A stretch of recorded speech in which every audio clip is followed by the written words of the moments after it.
Myself, Dr. Chaitali Mathew from Swami Swarupanand Mahavidyalaya. Today's topic is immunity to infection. This is a part of BSc third curriculum of paper Immunology, Unit 4 and Topic 3. Here are the contents.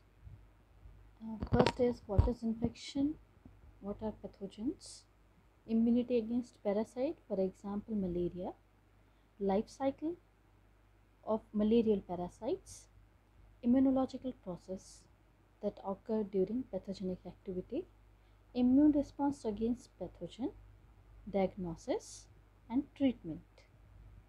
Next was immunity against bacteria, for example tuberculosis disease. In this we study steps of bacterial infection, structure of tuberculin, event during infection, immune response of host, diagnosis and control treatment, immune response to fungi, for example aspergillosis disease. In this, infection causing common aspergillus species, aspergillosis and its type, symptom and diagnosis, immune response of host and treatment. Immune response to viruses, for example HIV. In this we study about what are HIV, their source of infection, causes of infection, pathogenesis of HIV infection, phases of HIV infection, escape mechanism of virus, symptoms, spectrum of HIV complications, immune response to HIV, types of test for HIV, laboratory diagnosis, treatment and ART therapy. So start with first, that is what is infection. An infection is basically refers to invasion of harmful microorganism into the body causing diseases. What are defense system then? Defense systems are of three types. There are mechanical barriers, chemical barriers and cells which act against pathogens. Mechanical barriers are skin and hair. Chemical barriers are mucus and stomach acids. Cells are phagocytic cells and antibodies which are produced inside our body. So here in this slide we can see what are pathogens and how many types of pathogen normally we encounter. So pathogens are normally of four types. They may be bacterial, virus, fungi or protozoans. A pathogen can be defined as an organism causing disease to its host, with the severity of disease symptom referred as virulence. Pathogens are taxonomically widely diverse and comprises of virus and bacteria as well as unicellular and multicellular eukaryotes. Every living organism is affected by pathogen, including bacteria, which are targeted by specialized virus called phages. Now we see immunity against parasite. In this we study about Anopheles mosquito, which causes malaria disease. Malaria is basically a fever caused by protozoan parasite called Plasmodium. It is transmitted by female Anopheles mosquito. It completes its cycle in man and female Anopheles mosquito. Plasmodium provides escape mechanism by hiding inside RBC for liver to avoid action of antibodies. It also produces antigenic drift by varying antigens. Hemozoin produced by Plasmodium results in immunosuppression. This is life cycle of malarial parasite. Here we can see mosquito that transmits inside human. Firstly, sporozoites enter and infect hepatocytes. Mitotic replication occurs. Liver cells rupture and merozoites are released. Their sexual cycle completes and produced gametocytes. Then again it enters the cycle and transmission of mosquito ingest gametocytes via bite. These gametocytes mate and undergo meiosis, migrates through mid-gut wall and forms oocyst and develop into sporocytes. And these sporozoids then again enter the human body. Immunological processes during malaria. Here we can see natural killer cells, CD4 cells, neutrophils, monocytes, macrophages, T helper cells and T cytotoxic cells all are included during the pathological process of malaria infection. Immune response against pathogen, this can be described as in malarial immune response, two types of immunity are produced. First is innate immunity, in which absence of Duffy antigen can be seen. Alternations of hemoglobin can be seen, like sickle cell anemia or thalassemia. Enzyme deficiency means deficiency of glucose 6-phosphate dehydrogenase enzyme. And natural killer cell activations, these cells proliferates and degrades plasmodium infected RBC, and with the help of interleukin 8, the plasmodium infected cells get degraded. Acquired immunity, cell mediated response.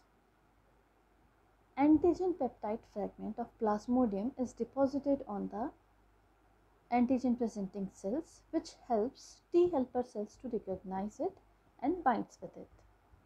T helper cells kills plasmodium by releasing cytokines and tumor necrosis factor. Second was humoral response. In this, again peptide fragments are recognized by T helper cells and activation of B cells occur. Thus B cells proliferate and plasma cells and memory cells are secreted. These cells develops into antibody and kill the plasmodium. Here we can see the diagnosis from how we can diagnose the malarial infection. This can occur in three types. First is clinical diagnosis, that is characteristic fever. If fever is repeated for 3 days, that is tertian malaria, and on the 4th day, that is quaternary malaria. Enlarged spleen can be seen during clinical diagnosis. As RBCs are destructed during the process of malarial infection, so anemia can also be noted during this. Through blood smears or through pathological diagnosis, we can see plasmodium through blood smears. For example, human plasmodium species are Plasmodium vivax, Plasmodium ovale, Plasmodium villari and Plasmodium falciparum. These can be observed in the blood. Third is serological diagnosis. Serological diagnosis is done where other options are not available, and these are antibody detection by indirect fluorescent antibody test and ELISA. Treatment: drugs like quinidapine, chloroquine, plasmaquine are given for the treatment of malaria. Next one is immunity against bacteria. In this we study about tuberculosis. It is a bacteria, so here are the primary steps of bacterial infection. Bacteria attach to the host cell, proliferation occurs, invasion into host tissue, and toxin-induced damage are done to the host cell. Here we can see tuberculin, which can be isolated from pulmonary tuberculosis. Upon infection with Mycobacterium tuberculosis, the most common clinical pattern is termed as pulmonary tuberculosis. It is seen in 90% of infected persons. In this pattern, CD4 plus T cells are activated within 2 to 6 weeks, and after infection, infiltration of large number of activated macrophages can be seen. The massive activation of macrophages that occurs within tubercles often result in concentrated release of lytic enzymes. These enzymes destroy nearby healthy cells, resulting in a circular region of necrotic tissue, which eventually form a lesion with a caseous cheesy-like structure consistency, and it is called tubercle. As these caseous lesions heal, they become calcified and readily available on X-ray events during the infection. Bacteria invades the host. Bacteria get surrounded by the defensive cells and form a calcified nodule. This itself is called as tubercle. Due to this, lytic enzymes and macrophages are released and tissue begins to die. This fused mass of cell is called as caseation necrosis. This leads to the destruction of lungs and tissues, and large cavities are formed inside the lung. Escape mechanism. How the Mycobacterium able to escape from all this? The peptidoglycans present on the bacteria helps them to escape from immune system. They secrete endotoxins, which helps the cells to escape from the host action. Mycobacterium tuberculosis were ineffective from antibiotics. This is the immune response of the host. See, Mycobacterium tuberculosis, once that invades the tissue, phagocytic cells engulf them and process of phagocytosis takes place. Second is intracellular proliferation. In intercellular proliferation, the host cell secretes many types of immune cells, and thus interleukins, as a result, interleukins are formed with the help of Th cells and CD4 plus cells.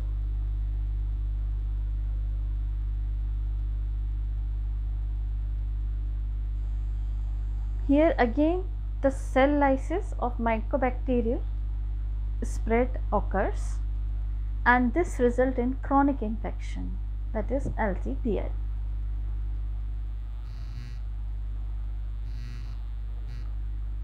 Immune response of host. Innate response is brought up by phagocytosis and complement activation and lysis.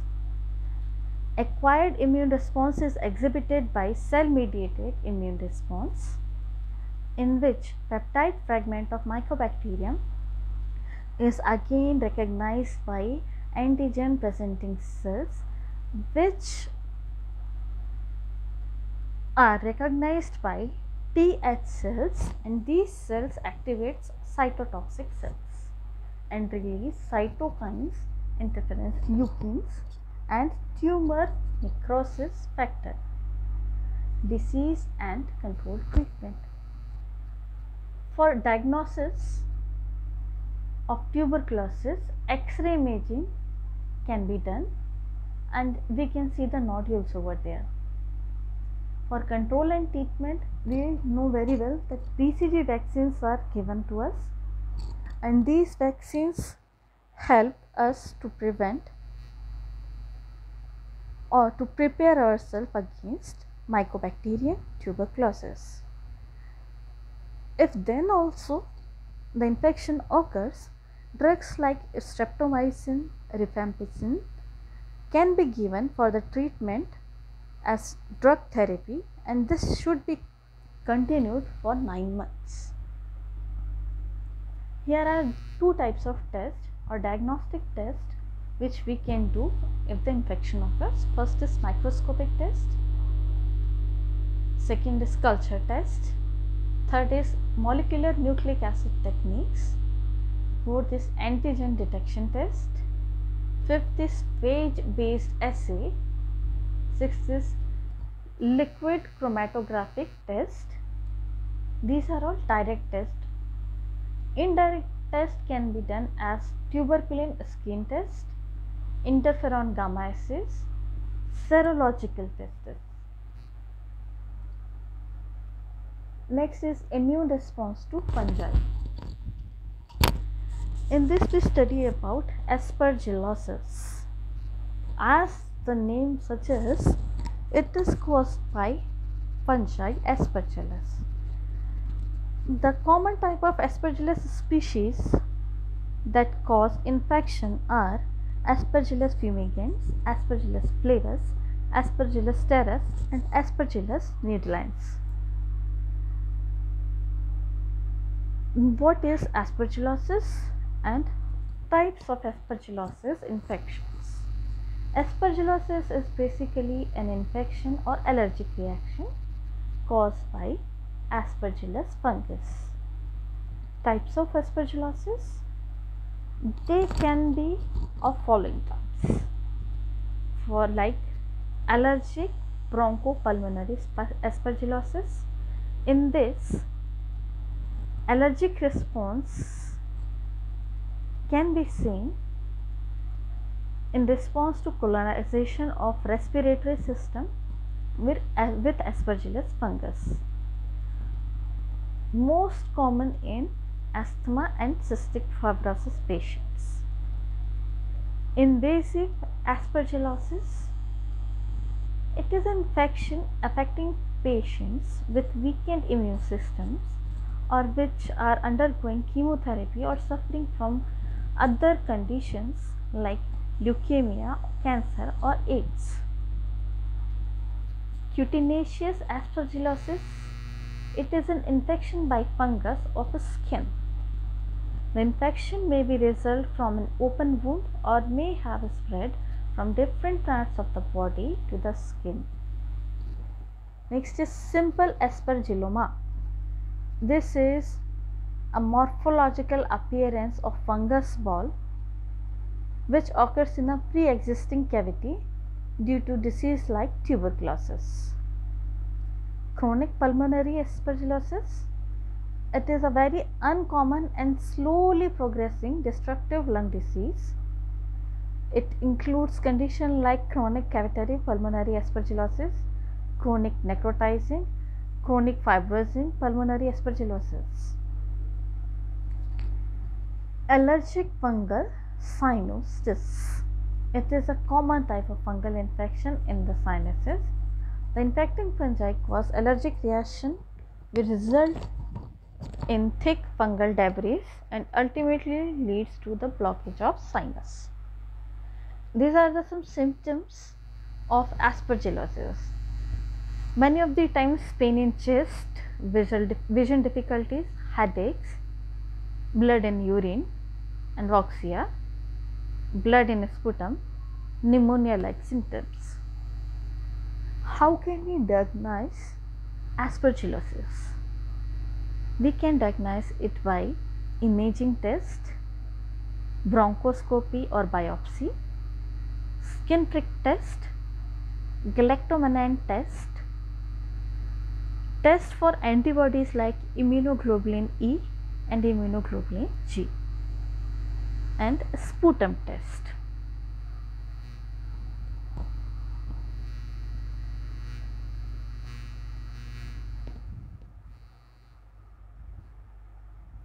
What is the response of host? When tuberculosis occurs, when aspergillosis occurs, Aspergillus fumigans. First, the pathogen recognition by PRP cells, phagocytosis occurs, activation of intracellular signaling cascades, induction of inflammatory responses, activation of adaptive responses, which ultimately leads to proliferation and production of T helper cells. Treatment is oral itraconazole. It is an antifungal drug available as a capsule to stabilize clinical and radiological manifestation. Voriconazole and DAMB, that is deoxycholate amphotericin B. It is also an antifungal drug. Posaconazole drug, which is similar to itraconazole, it helps in prevention of invasive aspergillosis, especially in the patients which have low WBC counts. Echinocandins, these are the special novel class of semi-synthetic antifungal drugs. Next is immune response to virus. In this we study about HIV or AIDS. As we all know, HIV causes acquired immunodeficiency syndrome, which is first described in 1981. HIV-1 is isolated in 1984 and HIV-2 is isolated in 1986. In 1984, this virus was isolated by Gallo and co-workers from National Institute of Health in US. It belongs to a lentivirus subfamily of Retroviridae. It is an enveloped RNA virus, have a size of 120 nm in diameter. It was first identified by US peoples in 1981 and especially in homosexuals. In 1983, a French investigator named lymphadenopathy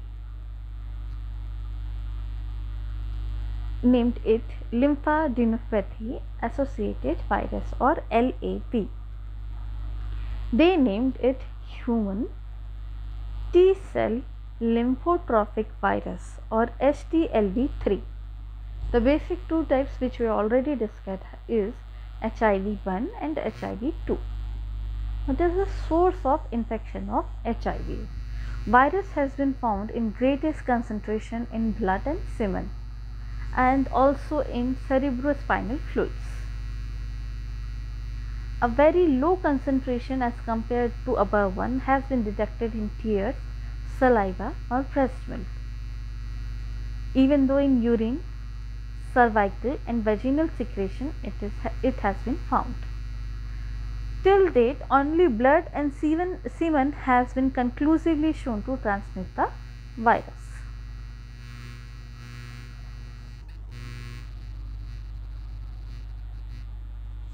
Causes of infection: transmitted by patients. It can be transmitted during intercourse, through blood transfusion, mother to fetus through placenta, tissue transplantation, use of unsterile syringe and needles, intravenous drug, breastfeeding of infected mothers. Pathogenesis of HIV infection. Here's pathogenesis, how it occurs. HIV virus infected CD4 cells, uncoating and reverse transcription occurs, proviral DNA enters the cell, budding of virus particles and cytopathic phase. Factors that can affect HIV infections. So, in host, mostly in cases of peoples among 20 to 49 which are sexually active can be prone to HIV infections. In Africa, females are more infected by males. In North America, Europe and Australia, about 51% of cases are homosexual or bisexual ones. Another data is in Nepal, it occurs in every 2:1 person. Risk groups for HIV infection: health workers, laborers, migrant, transport workers, partners of the migrants, street children, military, police, or sex workers are the major risk groups of HIV infection. Here is the life cycle of HIV. See how it enters the cell. Firstly, the free virus gets attached to the cell, binding and fusion occurs. Virus penetrates the cell and empties its contents inside it. Reverse transcription occurs and integration of viral DNA with cell's own DNA occurs. Transcription of viral DNA proceeds and proteins of long chain are made. These viral proteins then come together and assemblize themselves to make a coat or viral particle. Then budding of immature viruses happens within the cell membrane. The protease enzyme starts processing the proteins in the newly forming viruses. Immature viruses breaks free of the infected cells. Maturation occurs when the protease enzyme finishes cutting HIV protein chains into individual proteins. These combine and make new working viruses. Phases of HIV infection. There are 3 phases of HIV infection. In first phase, after infection, it occurs between 3 to 12 weeks. It is an acute HIV syndrome in which a patient can feel sore throat, fever, skin rash, meningitis. Next is middle chronic phase that occurs in between 10 to 12 years. Here the competition between HIV and host systems mainly occurs. Patients are having mild symptoms or maybe asymptomatic. Third phase of infection is full-blown AIDS. Here severe immunosuppression occurs, whereas drop of CD4 cells can be observed. How do then HIV escapes from our immune system? As we know, HIV is host specific and targets only T helper cells. The antigen is in the form of glycoprotein and it shows inverse variation. The variation can be observed from week to week or month to month. Symptoms: scratchy throat, headache, red spots or sores, diarrhea, thickened nails, joint pain, sore muscle or dry cough. These are some common symptoms which can lead to the severe complications like malignancy, nervous system, neuropathy, gastrointestinal tract diarrhea, through endocrine systems, vitamin D deficiency, diabetes, thyroid, hypogonadism, hyperlipidemia, lactic acidosis, pulmonary hypertension, vascular diseases, renal insufficiency, osteoporosis, fractures, and myopathy. These are some complications and symptoms which we observe during HIV infection. How then immune response occurs? Immune response occurs in two types, humoral and cell-mediated. In humoral response, the glycoproteins of virus binds with CD4 receptor cells of Th and enters in it as HIV produces variety of glycoproteins. As the newest one are not recognized by the existing antibodies, they escape through the attack of antibodies. In cell-mediated response, glycoproteins of HIV binds with the CD4 receptor of Th cells.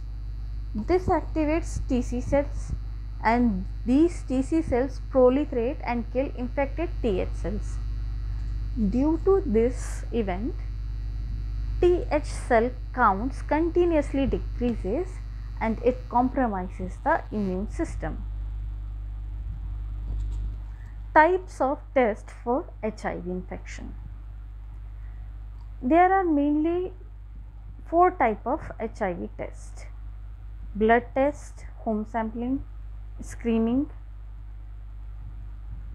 and point of care test. Blood test. When a sample of blood is taken for laboratory testing, it can take from a day to number of days to tell you that you are HIV positive or negative. Point of care test. Here the saliva from your mouth is taken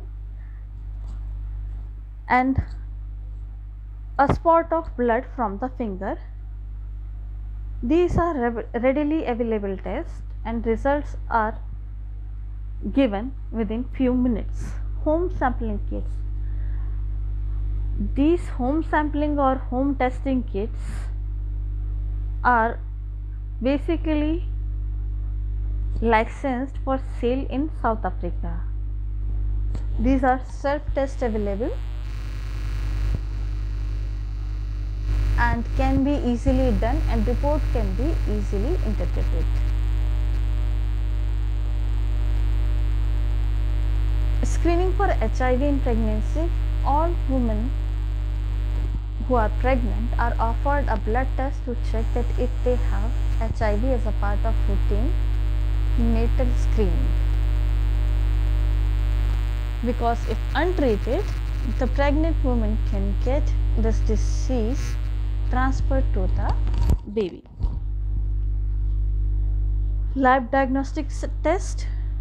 Direct tests are ELISA, recombinant DNA techniques or PCR techniques, viral isolation in culture. Indirect methods are CD4 count, lymphopenia, lymph node biopsy. Treatment. Drug named azothymidine is given for prevention of viral replication.